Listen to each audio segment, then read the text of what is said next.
खुलुमबाय। आंनि मुङा पम्पि दैमारि। आंनि गामिया मागुरमारि। आं मैया सिमन सापरि देवबार हाथायाव थांनायाव आंनि फैसा बेगा गोमादो।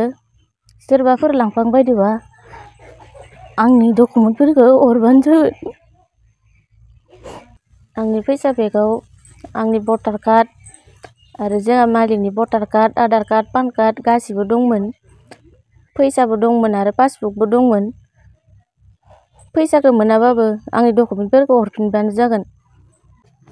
सोरबाफोर आंनि फैसा बेगखौ मोनफ्लांबायदोबा डकुमेन्टफोरखौ गासिखौबो नोंथांमोना हरफिनबानो जाबाय।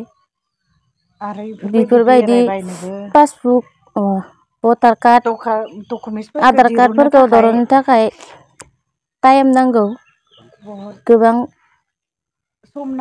सम नांगौ। बिनि थाखाय सोरबाफोर मोनसनबायदोबा बेफोर डकुमेन्टफोरखौ हरफिनबानो जाबाय आंनो।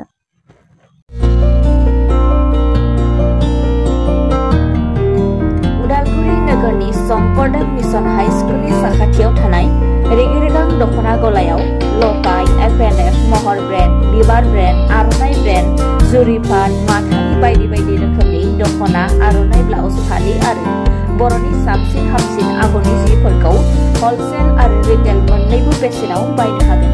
बेनि थाखाय नोंथाङा 7896313108 एबा 8471820909 जानबुं नाम्बाराव सुलाद लानो हागोन।